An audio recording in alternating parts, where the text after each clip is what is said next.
አስደንጋጩ የአርቲስት ህሊና ጌታቸው ትዳር መጨረሻ። ለአመታት የግል ህይወቷን እንደሚስጥር ደብቃ የቆየችው ተወዳጁ አርቲስት ህሊና ጌታቸው ዛሬ ዝምታዋን የሰበረችው በምን ምክንያት ይሆን?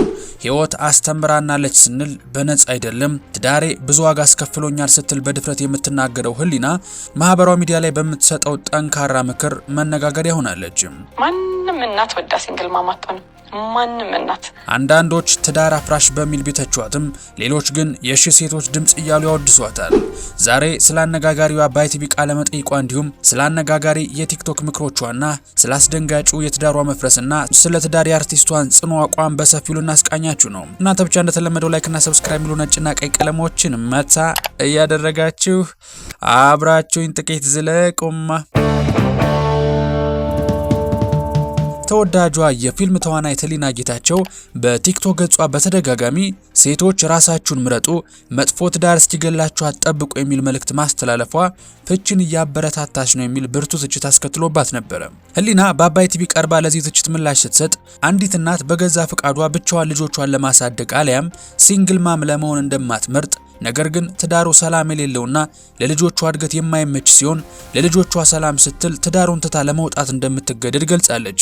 እንደ ህሊና አገላለጽ እናቶች መጥፎ ትዳር ውስጥ እየተሰቃዩ ከመኖር ይልቅ ወጥተው ልጆቻቸውን በሰላም ማሳደግን እንደሚመርጡ፣ ይህም ሴትን የሚያከብር ወንድ ልጅ ወይም በራሷ የምትተማመን ጠንካራ ሴት ልጅን ለማሳደግ እድል እንደሚሰጣት ገልጻለች። ህሊና እንደምትለው ብዙ ሴቶች የማይመቻቸውና ስቃይ የበዛበት ትዳር ውስጥ ታስረው የሚቆዩት ስለራሳቸው ደስታ አስበው ሳይሆን ቤተሰብ ምን ይለኛል፣ ጓደኞችስ ምን ይሉኛል፣ ሰርጌ ላይ የነበሩ ሰዎችስ ምን ያስባሉ የሚለው ማህበራዊ ጫና ስለሚያስፈራቸው ነው። ነገር ግን ማንም ሰው የሌላውን ህይወት ሊኖር እንደማይችል በመግለጽ ሴቶች ለራሳቸውና ለልጆቻቸው ሰላም ሲሉ በልበ ሙሉነት መወሰን እንዳለባቸው ትመክራለች። አሁን ያለው ዘመን ሴቶች ሰርተው ራሳቸውን መመገብና ልጆቻቸውን በጤና ማሳደግ የሚችሉበት በመሆኑ በኢኮኖሚ ጥገኝነት ምክንያት ብቻ መጥፎ ህይወት ውስጥ መቆየት እንደማያስፈልግ ትናገራለች። ዋናው ቁም ነገር ሰዎች ምን ይሉኛል የሚለው ሳይሆን ልጆችን በሰላማዊ ቤት ውስጥ በስርዓት ማሳደግ መሆኑን ትገልጻለች። የፊልም ባለሙያ ህሊና ትዳራቸውን ከፈቱ አርቲስቶች መሃል አንዷ ስትሆን በራሷ ህይወት ያለፈችበትን መራር መንገድ ለሌሎች ሴቶች እንደ ትምህርት ለማካፈል በቲክቶክ ቪዲዮዎችን ታጋራለች። ህይወት አስተምራናለች ስንል በነጻ አይደለም፣ ትዳሬ ብዙ ዋጋ አስከፍሎኛል በማለት የምትናገረው አርቲስት ህሊና በተለይም በማህበራዊ ሚዲያ ገጾቿ ሴቶችን የማይሆን ትዳር ውስጥ ራሳቸውን እንዲያስሩ ትመክራለች።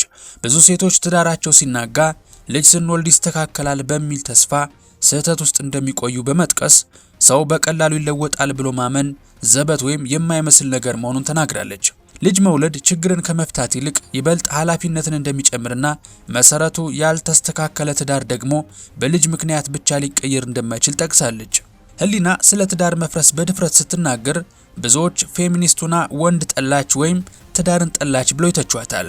እውነታው ግን ከዚህ ፍጹም የተለየ ነው ትላለች። ህሊና ለመልካም ትዳርና ለእውነተኛ ፍቅር ትልቅ ቦታ እንዳላት የምታከብረውና የምትደግፈውም ነገር እንደሆነ ትናገራለች። እሷ በግልጽ እንደምትናገረው ጥላቻዋ ለትዳር ሳይሆን በትዳር ስም ለሚመጣው ጉዳት ነው።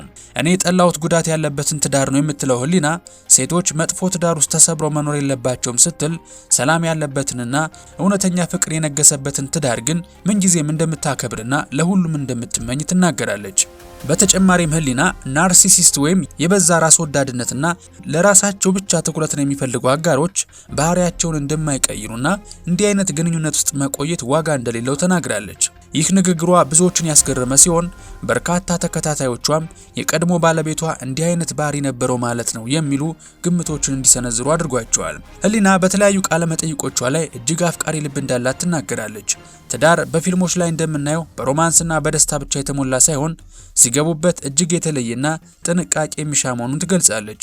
በዚህም ምክንያት ወጣቶች ወደ ትዳር ለመግባት በፍጹም ሊያስቸኩላቸው እንደማይገባ ይልቁንም ቀስ ብሎ በማስተዋልና የሰውን ማንነት በሚገባ በመረዳት የትዳር አጋርን መምረጥ አስፈላጊ መሆኑን ትመክራለች። በተለይም ወደ ኋላ ተመልሳ የ21 እና የ22 ዓመት እድሜዋ ላይ ብትሆን ኑሮ በወቅቱ ያደረገቻቸውን ብዙ ውሳኔዎች ትቀይር እንደነበርና በወጣትነት ስሜት ብቻ የሚወሰኑ ውሳኔዎች በኋላ ላይ ብዙ ዋጋ ሊያስከፍሉ እንደሚችሉም በቁጭት ትናገራለች። አርቲስት ህሊና ዛሬ ላይ ቆማ ስለ ትዳርና ስለ ራስን መቻል እንዲህ በልበ ሙሉነት የምትመክረው ከራሷ ህይወት በመነሳት ነው። ይህ ጠንካራ ማንነቷ የጀመረው ገና በልጅነቷ እንደሆነ ይነገራል። ህሊና ያደገችው በአያቶቿ እጅ በመሆኑ የእናትና የአባት ፍቅር ሳታውቅ ማደጓ ቀድማ እንድትበስል አድርጓታል። ይህ የልጅነት ህይወቱ የሰጣት ትልቁ ስጦታ ራሷን ችላ እንድትቆም ማድረጉ ነው። ወደ ትወናውና ወደ ፊልም ስራው ከመግባቷ በፊት ህይወትን በትግል ለመጀመር አልፈራችም። እንደ ሴልስ አሊያም የሽያጭ ሰራተኛ በዲኮር ስራዎች እንዲሁም በተለያዩ የኢቨንት ዝግጅቶች ላይ በመሳተፍ ጠንክራ ሰርታለች። ዛሬ ላይ በማህበራዊ ሚዲያዎች ላይ በምትሰጣቸው ምክሮች ሁሉ ከራሷ የኑሮ ተሞክሮ የተቀዱ እንደሆነም ትናገራለች። ህሊና በኢትዮጵያ የፊልም ታሪክ ውስጥ እንደ ጁልየት፣ ሁለት ልብና ሳቅን ላይ ባሉ ድንቅ ስራዎቿ የብዙዎች ልብ የገዛች ዝነኛ ባለሙያ ናት። የአንዲት ሴት ልጅ እናት የሆነችው ህሊና አሁን ላይ ግን ስሟ የሚነሳው በፊልም ስራዎቿ ብቻ አይደለም። ይልቁንም በድፍረት በምትሰነዝራቸውና ማህበረሰቡን ለሁለት በከፈሉ ጠንካራ ማህበራዊ ሀሳቦቿም ነው። በሀገራችን የትዳር መፍረስ በከፍተኛ ሁኔታ በጨመረበት በዚህ ወቅት ህሊና መጥፎ ትዳር ውስጥ ከመሰቃየት መውጣት ይቻላል የሚል ግልጽ አቋም መያዟ አነጋጋሪ አድርጓታል። እውቅናዋን ተጠቅማ እንዲህ በድፍረት መናገሯን ብዙዎች እንደ ጀግንነትና ለሴቶች እንደ መቆርቆር ቢቆጥሩትም ሌሎች ደግሞ ፍችን ከማበረታታት ይልቅ ትዳር ውስጥ ሆኖ መታገልና ችግሮችን መፍታት ይሻላል በሚል ይቃወሟታል። ህሊና ግን የምክሯ ምንጭ የገዛ ህይወቷ መሆኑን በመግለጽ መጥፎ ትዳር ውስጥ ከመቆየት ሴቶች ራሳቸውን ችለው ልጆቻቸውን በጤናማ ሁኔታ እንዲያሳድጉ መገፋፋቷን ቀጥላለች።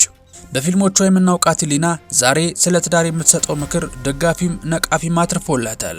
ፍቺን አታበረታች የሚሏት ባይጠፉም እሷ ግን ከወላጅነቷና ከደረሰባት የህይወት ፈተና ተነስታ እናቶች ለልጆቻችሁ ስትሉ መጥፎ ትዳር ውስጥ አትቆዩ ስትል ትመክራለች። ህሊና አሁን ላይ ስሟ በትዳርና በማህበራዊ ምክሮች ቢነሳም በሙያዋ ግን በኢትዮጵያ ፊልም ኢንዱስትሪ ውስጥ እጅግ የተከበረችና ትልቅ ቦታ ያላት ባለሙያ ናት። በተለይም ሰምና ወርቅ በተባለ ፊልም ላይ የነበራት ድንቅ ትወና እስከዛሬ ድረስ በብዙዎች ዘንድ እንደ ምርጥ የጥበብ ስራ ተጠቃሽ ነው። ህሊና በርካታ ተወዳጅ ገጸ ባህሪያትን በብቃት ብትጫወትም ከካሜራ ጀርባ ግን ለየት ያለ ማንነት አላት። አብዛኞቹ ዝነኞች በማህበራዊ ዝግጅቶችና በጩኸት መሃል መታየትን ቢመርጡም ህሊና ግን ጭራሽ በየትም ቦታ የማትታይና የግል ህይወቷን በሚስጥር የምትጠብቅ አርቲስት ናት። ስለ ልጅነቷና ወጣትነቷም ስትናገር ከዝና ዓለም የራቀና እጅግ የሚያስደስት ሰላማዊ ጊዜ እንዳሳለፈች ትገልጻለች። አርቲስቷ ከፊልም ስራዎቿ ባሻገር ከካሜራ ጀርባ ብርቱ ሰራተኛና ስራ ፈጣሪም ናት። ማርዳ መልቲሚዲያ የተባለ የራሷን ድርጅት በመመስረት በቢዝነሱ ዓለምም ስኬታማ መሆን እንደሚቻል በተግባር አሳይታለች። ይህም ህሊና ዛሬ ላይ ቆማ ሴቶች ራሳቸውን እንዲችሉና መጥፎ ትዳር ውስጥ ተሰብረው እንዳይቀሩ የምትሰጠው ምክር ከገዛ ህይወቷ ተሞክሮና በላቧ ከገነባቸው ስኬት የመነጨ መሆኑ ይነገርላታል።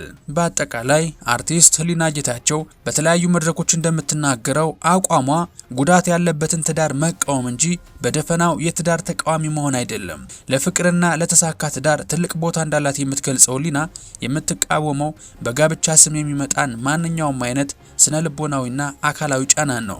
ዛሬ ላይ ትኩረቷን ሙሉ በሙሉ በልጇ አስተዳደግ ላይ ማድረጓና በግል ስራዎቿ ላይ ጠንክራ መንቀሳቀሷ ከጥበብ ስራዎቿ ባሻገር በብዙዎች ዘንድ አድናቆትን እንድታተርፍ አድርጓታል። የምንወዳችሁ ተመልካቾቻችን እናንተ ስለ ህሊና ጌታቸው አቋም ምን ታስባላችሁ? እንደተለመደው ሀሳባችሁን በኮሜንት መስጫው ላይ አጋሩን። ቪዲዮውን ከወደዳችሁት ላይክ እና ሰብስክራይብ ማድረጋችሁን አትርሱ። የምንወዳችሁ ጥንቅራችንን እስከ ማብቂያው ስለታደማችሁ ላቅ ያለ ምስጋና እንጀባ እያልኳችሁ በቀጣይ በተሻለ ቪዲዮ እስከምንገናኝ ሰላማችሁ ብዝት ይበልልኝ። ቸር ቆዩልኝ።